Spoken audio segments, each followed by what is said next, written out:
பாலஸ்தீனிய நாட்டின் மீது, பாலஸ்தீன மக்கள் மீது கடந்த ஒரு ஆண்டுகளுக்கு மேலே ரொம்ப கொடூரமாக சைக்கோத்தனமாக குண்டுகளில் என்னென்ன ரகம் இருக்கோ அவ்வளோத்தையும் செலுத்தி அந்த மக்களை, பாலஸ்தீன மக்களை நாசப்படுத்தி இன்றைக்கி காசான்ற பகுதியை சுருக்கி, காசான்ற பகுதி பார்த்தீங்க அப்படின்னா 41 கிலோமீட்டர் நீளமும் 10 கிலோமீட்டர் அகலம் கொண்ட ஒரு சிறிய பகுதி.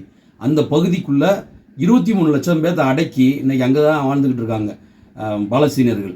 இன்னொரு, அதாவது உலகத்திலே வந்து இப்போ அறிவிச்சிருக்காங்க, உலகத்திலே வந்து ரொம்ப சின்ன பகுதியில் அதிகமான மக்கள் வாழக்கூடிய இடம் வந்து காசா பகுதி அப்படின்னு சொல்லி. பறந்து விரிந்த பாலஸ்தீனம் தான். அதை பூரா நாசப்படுத்தி இப்போ மாத்திரம் அந்த போர் நடக்கலை, பல ஆண்டுகள் 48லேருந்து ஆரம்பித்த போர் வந்து, அது குறிப்பாக சொல்லணும் 48 வந்து போர் நடக்குது. அது நாடு தனி நாடுன்னு சொல்லி இஸ்ரேல் அறிவித்த பின்னாடி அந்த முதல் போரில் பார்த்தீங்கன்னா 7,50,000 பேர் பாலஸ்தீனிய இஸ்லாமியர்கள் வந்து அந்த நாட்டை விட்டு விரட்டப்பட்டிருக்காரு. 48, 49 ஒரு வருஷம் அந்த போர் நடந்திருக்கு.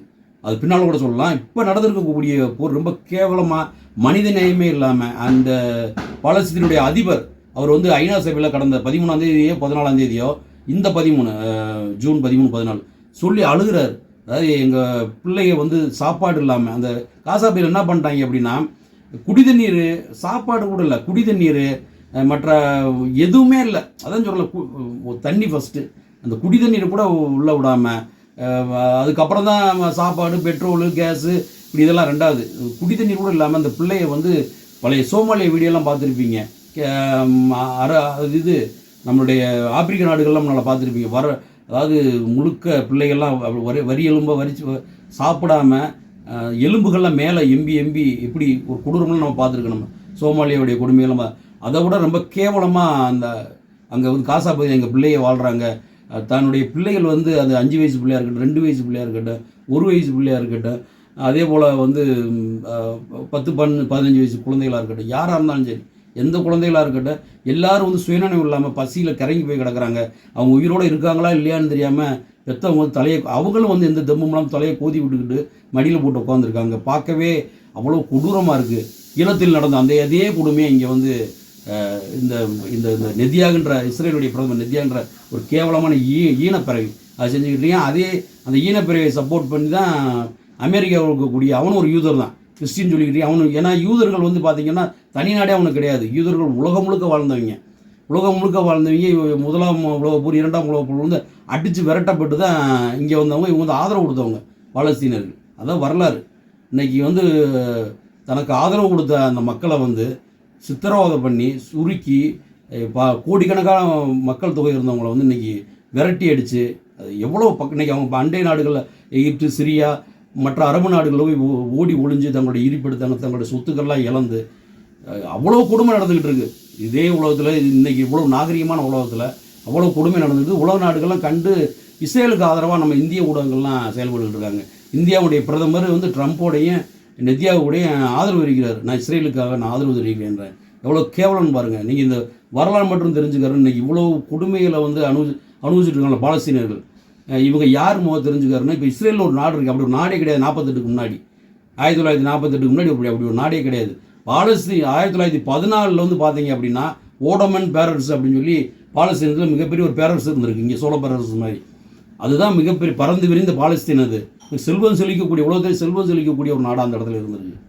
அதை வந்து பிரிட்டன் வந்து சண்டை போட்டு பிரிட்டன் முதலாம் உலக போர் நேரத்தில் வந்து தோத்த பின்னாடி ஓடமன் அரசு வந்து தோல்வி அடைகிறாங்க.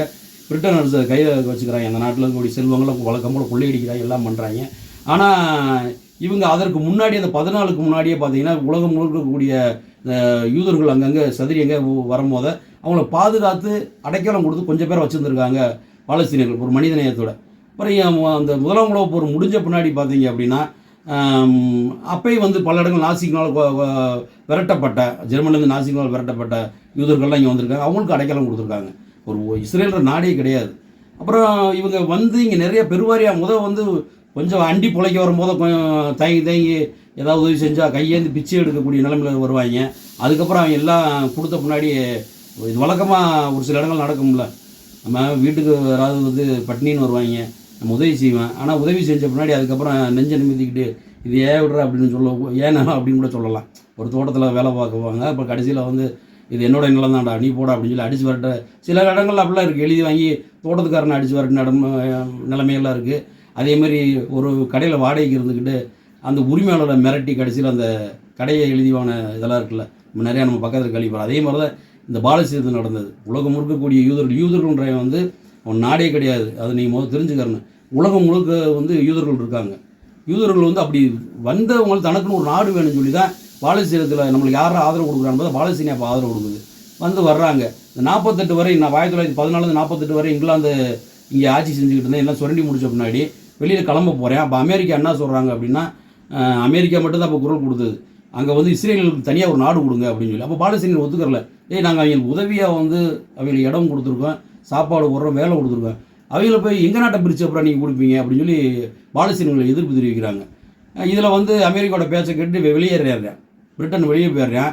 பிரிட்டன் வெளியில் போனோம்னா அங்கே இருக்கக்கூடிய இஸ்ரேல் என்ன பண்ணுறேன் அப்படின்னா, ஒரு பகுதியை அறிவிச்சு, அதாவது வந்து கிழக்கு மேற்கு செருசலம் பகுதியை, அதே மாதிரி கிழக்கு கரையை வச்சுக்கிட்டு இதுதான் வந்து இஸ்ரேல் அப்படின்னு ஒரு தனி நாடு, தனி கொடி அப்படின்னு அறிவிக்கிறாங்க. அப்போ முத அங்கீகரிக்கிறது அமெரிக்கா தான். அப்போ ஐநாவை ஏற்றுக்குச்சு. அமெரிக்கா சொன்னேன், அப்புறம் ஐநா ஏற்றுக்கிறாம இருக்குமா? அப்புறம் இவங்க வந்து போராடுறாங்க. அந்த இதை வந்து ஏற்றுக்கறல, பாலஸ்தீனர் போராடல. அதாவது பாலஸ்தீனம் வந்து ஏற்றுக்கறல, இஸ்ரேல் ஒரு நாடு அவங்க ஏற்றுக்கறலனே அந்த 48 வந்து இங்கிலாந்து போனோடனே இவங்க அறிவிச்சோடனே சண்டை நடக்குது. இதுக்கு அமெரிக்கா சப்போர்ட் பண்ணுறேன். அப்போ இருந்தே இந்த வேலையை பார்க்குறது அமெரிக்கா தான் சப்போர்ட் பண்ணி. அந்த நேரத்தில் தான் நான் முன்ன சொன்ன மாதிரி 48 நடந்த போரில் ஒரு வருஷம் நடக்குது. அதில் 7,50,000 இஸ்லாமியர்கள் அங்கேருந்து விரட்டப்படுறாங்க. அவங்க குடியிருப்பு பகுதிகளெல்லாம் அழிக்கப்படுகிறது, அவங்க சொத்துக்கள்லாம் அவங்க கையாடல் பண்ணுறாங்க. இப்படியே மெல்ல மெல்ல மெல்ல ஒவ்வொரு காலகட்டத்தில் நடந்தால் அப்புறம் அங்கே இருக்கக்கூடிய விடுதலை ஹமாஸ் இப்போ தீவிரவாதம் சொல்கிறோம்ல. ஆனால் அங்கே இருக்கக்கூடிய ஒவ்வொரு அமைப்புகளும் இந்த மாதிரி ரணத்தை, தங்களுடைய இடத்தை இழந்து தங்களுடைய சொத்தை இழந்து இவன் தொடர்ச்சியாக இந்த 70 ஆண்டுகள் அவ்வளோ ஆக்கிரமிப்பு பண்ணிட்டான். அந்த மக்களுடைய சொத்துக்களை பூரா முடிஞ்ச வாய்ப்புற என்ன அவன் போராட்ட காலத்து தானே வருவேன். அவன் தான் என்னுடைய நாடு, என்னுடைய மண், என் சொத்து, என் பொருள், அதாவது பொன் பொருள் எல்லாத்தையும் இழந்துடுறான் அவன். என் தாய் மண் இது, அதை அவன் இழந்துடுறான். அப்படிங்கும்போது தன்னுடைய மொழியை சிதைக்கிறான். இப்படி பல வேலைகளை பார்க்குறாங்க, ஆக்கிரமிப்புன்ற பல வேலைகளை பார்க்குறாங்க. அப்போ இந்த 70 ஆண்டுகளில் இளைஞர்கள் என்ன நிலைமைக்கு வருவான்? என்ன ஆயுதம் தூக்க தானே செய்வான் அவன். அப்போ அவனை தீவிரவாதின்றது இப்படி தான் ஒவ்வொரு இடத்துலையும் நடந்துக்கிட்டே இருக்குது.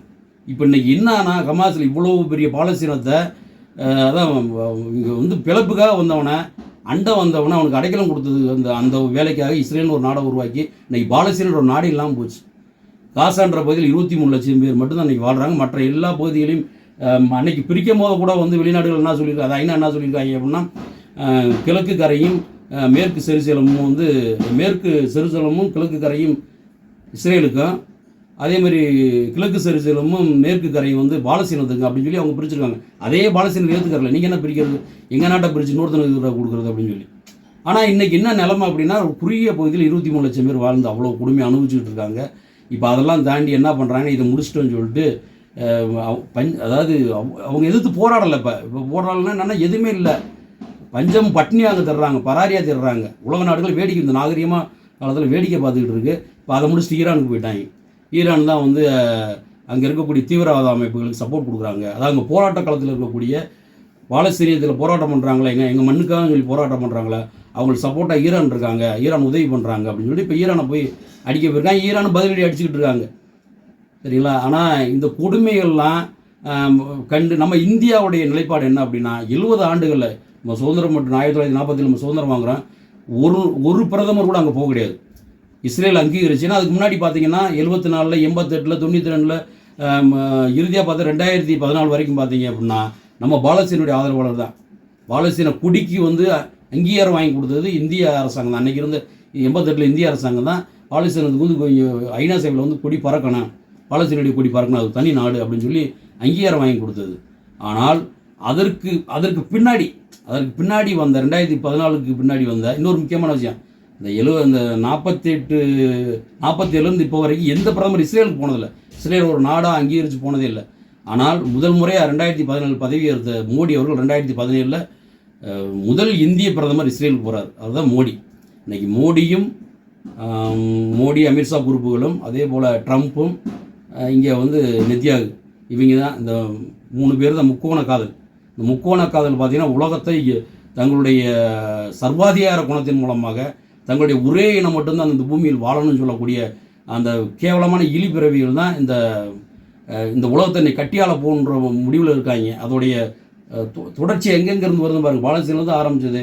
இப்போ ஈரான் அதுக்கு சிரியா இப்படி எல்லாம் அடித்து வந்து இது உலக போகிற மாதிரி அதுக்கு சப்போர்ட்டாக இஸ்ரேலுக்கு சப்போர்ட்டாக யார் வர போகிறா அப்படின்னா, ஏன்னா இன்றைக்கி இந்திய ஊடகங்களில் மோடி சொல்கிறது தான் கேட்குது.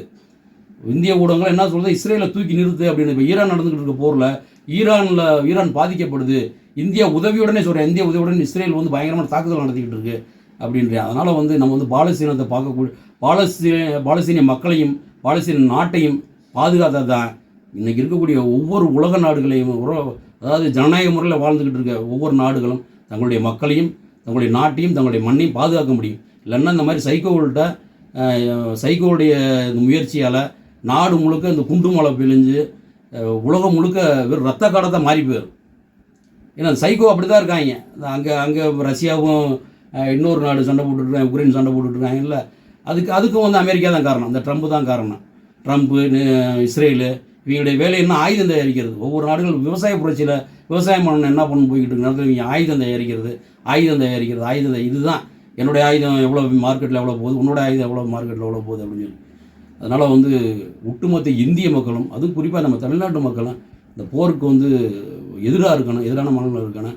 பாலஸ்தீனிய மக்களுக்கு நம்மளுடைய குரலை வந்து வலுவாக கொடுக்கணும். ஏன்னா அனைத்து ஜனநாயக சக்திகளும் பாலஸ்தீன மக்களுக்கு நம்ம வந்து ஆதரவாக இருக்கணும்.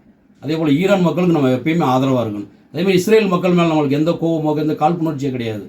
இஸ்ரேலில் இருக்கக்கூடிய அந்த பிரதமர் நெதியான்றது ஒரு கேவலமான இழிபிறவி, அவனுக்கு நம்ம எதிராக இருக்கோம். இஸ்ரேலில் வந்து இன்றைக்கி இஸ்ரேல் மக்கள் நிறைய பழைய அந்த இராணுவ வீரர்களை வீடியோ போட்டிருக்காங்களே, இப்போ இந்த போரை நிறுத்துங்க அப்படின்னு ஈரான்கிட்ட கெஞ்சுற மாதிரி வீடியோ போட்டிருக்காங்க. அந்த வீடியோலாம் வந்திருக்கு, அதெல்லாம் நம்ம இந்திய ஊடகங்கள் காட்டவே இல்லை, யூடியூப்பில் வந்திருக்கு. அதெல்லாம் போகிற பாட்டு இங்கே இஸ்ரேல்லையும் பாதிப்பு வந்திருக்கு அப்படின்னு. அம்மா நீ அடிக்கிறப்ப திருப்பி வேணும் அடிப்பான்ல, எதுக்கு இந்த வேலையை பார்க்குற நீ? அதனால் நம்ம வந்து இந்த பாலஸ்தீனர்களுக்கு ஆதரவாக, இஸ்ரேலுக்கு எதிராக, அமெரிக்க ஏகாதிபதிக்கு எதிராக வந்து நம்முடைய தமிழ்நாட்டு மக்களும் இந்திய ஒன்றிய மக்களும் முடிந்தளவு நம்ம குரல் கொடுக்கணும். வாய்ப்புக்கு நன்றி, வணக்கம்.